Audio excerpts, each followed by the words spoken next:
Hello, my name is Laverne Mitchell, and I want to thank you for signing in to my YouTube video. I will be talking to you about exercise in the treatment of anxiety disorders. Anxiety disorders constitute a significant public health concern. Current gold standard treatment are limited in their effectiveness, prompting the consideration of alternative approaches. In my presentation, I will examine the evidence for exercise as an intervention for anxiety. But first, I would like to start off by giving you an introduction on what anxiety disorders are and briefly name a few. Anxiety is a normal reaction to stress. It can be beneficial in some situations. However, in anxiety disorders, they differ from normal feelings of nervousness or anxiousness. Anxiety involves excessive fear or worry. In other words, your fear or worry does not go away. It gets worse over time. Anxiety disorders are the most common psychiatric disorder in the United States, and it affects 40 million adults. Anxiety refers to an anticipation of a future concern and is associated with muscle tension and avoidance behavior. It is a psychic and physical experience of dread, apprehension, or panic in response to emotional or physiological stimuli. Anxiety disorders reflect disorders that shares features of excessive fear and anxiety and related behavior disturbances such as nail biting or hair pulling.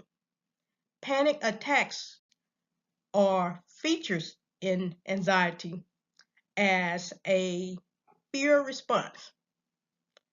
Anxiety can influence your life to the extent that it can interfere with daily activities like schoolwork, relationship, or job performance.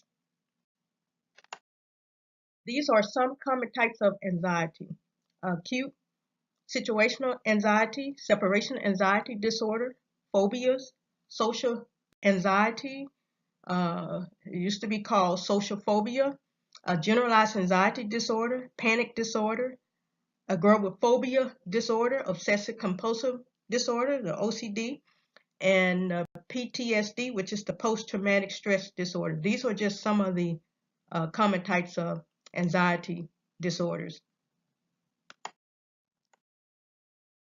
Anxiety most commonly presents in the 20 to 45-year-old age group, and it affects women more than it does men. An estimated 22.8 adults has serious impairment. There is a 6 to 25% lifetime prevalence in general population of the United States. Separation anxiety is the most common reason for school refusal. 31.1% of U.S. experience some kind of anxiety disorder at some time in a lifetime. These are some assessment findings or complaints. With children, you have excessive anxiety about the separation after preschool age. They can have unrealistic worry about harm in self or family, or persistent worry about some sort of past behavior, their competence, or future events. And with adults, you have complaints of apprehension, restlessness, edginess, difficulty sleeping, poor concentration, sweating, and some somatic complaints include fatigue, dizziness, heart palpitation, tachycardia. They can have some chest pain or tightness, shortness of breath, nausea, vomiting, diarrhea, excessive rumination, which is where you keep going over a problem or a situation in your mind repeatedly. Consequences of having anxiety. Some medical conditions have been linked to anxiety symptoms, which include menopause, diabetes.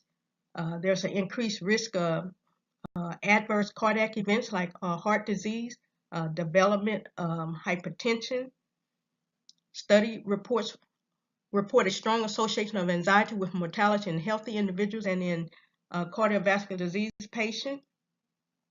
Among healthy individuals, anxiety can be associated with unhealthy behavior, such as physical inactivity, smoking, and poor diet, leading to risk of other health problems. Elevated symptoms associated with twofold increased risk of mortality in people who have undergone a coronary bypass.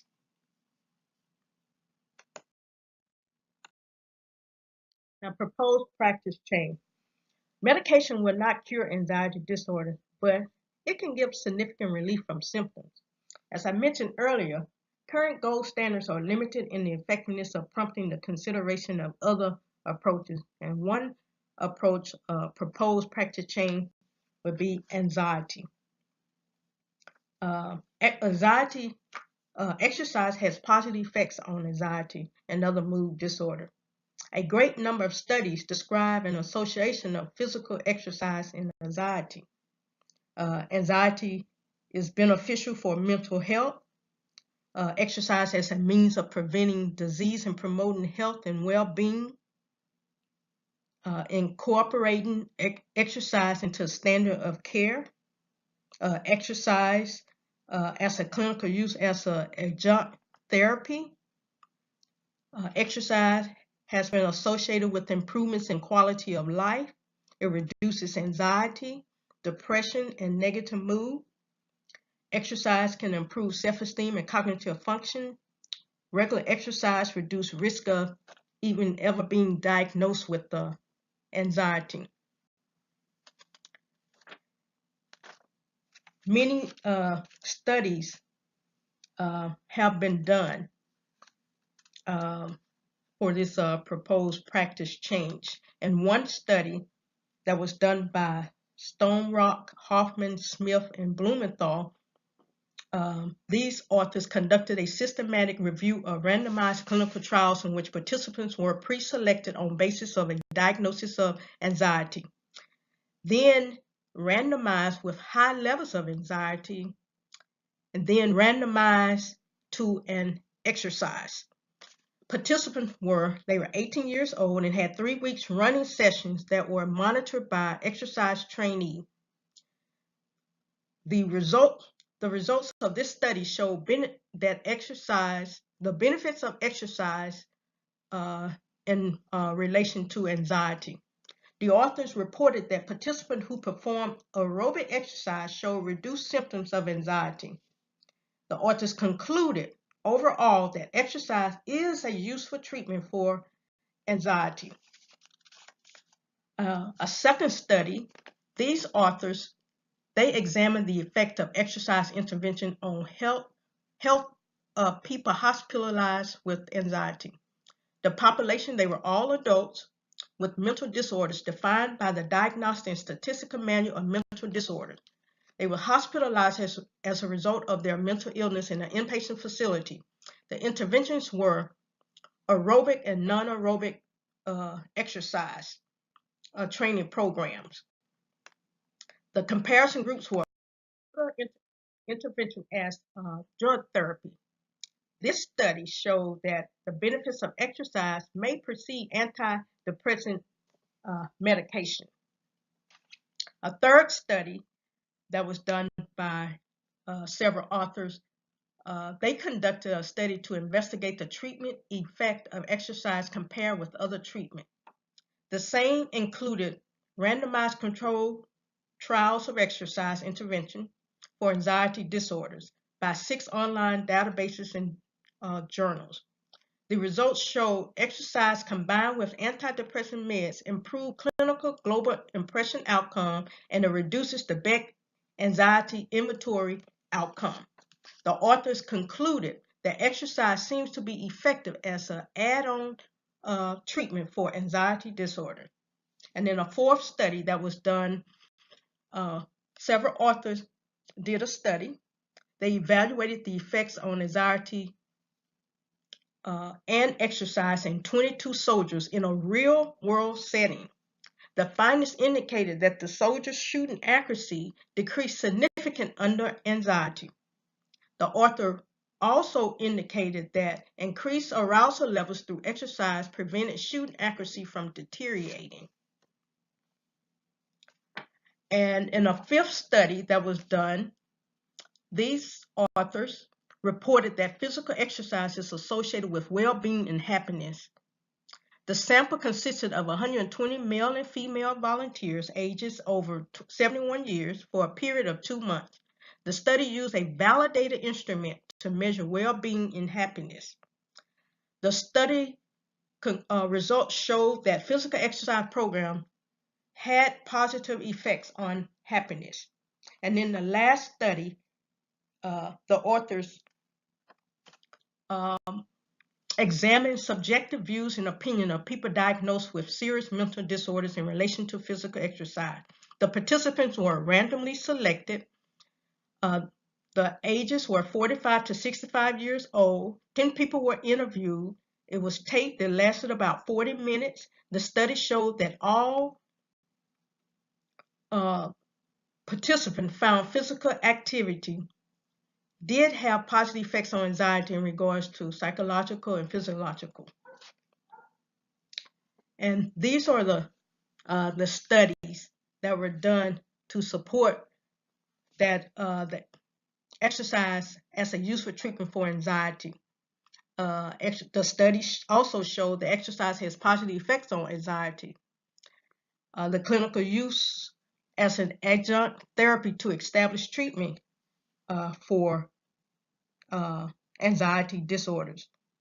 Regular exercise reduces risk of being diagnosed with anxiety disorder compared to sedentary counterparts. And lastly, exercise precedes antidepressant medication. Despite the evidence of exercise training on anxiety, many of the published studies have some sort of shortcoming. They lack data and any definitive conclusion about its effectiveness. Exercise researchers suggest that exercise may be a neglected intervention in mental health care. Therefore, more detailed research is needed. Further studies are needed also specifically to explore clinical applications of exercise in anxiety disorder. And it also lacks data in planning and implementing of physical inactivity. These are some recommendations for implementation. Researchers should suggest that the standardization of reporting exercise treatment, assessment of mental illness, and reporting adverse event must accompany future studies. Mental health providers should help promote the role of physical exercise and incorporate this into the plan of care. There needs to be established policies to help and aid in implementing and training and education initiative for mental health providers. Incorporating exercise into the standard of care for people hospitalized as a result of mental illness. More research is needed in planning and implementing of physical activity for older adults. Happiness.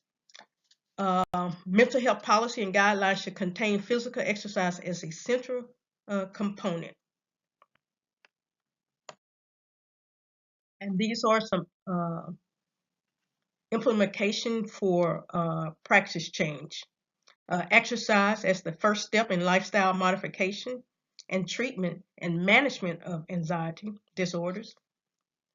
Exercise and regular activity positively impact the pathophysiological processes of anxiety. Exercise is effective at reducing anxiety. Exercise is effective at reducing anxiety disorders, rather. Exercise as an anxiolytic effect. Exercise improves one's self-esteem and well-being. And 30 minutes of moderate to high intensity exercise for at least 5 days may prevent ever getting a diagnosis of an anxiety disorder. And lastly, exercise improves memory and cognition. This concludes my presentation. Thank you for watching. Please feel free to leave a comment or any recommendations that you may have. Thank you and good luck. And For the purposes of the study, I refer to them as authors. I have them listed in under the references. Thank you again for listening.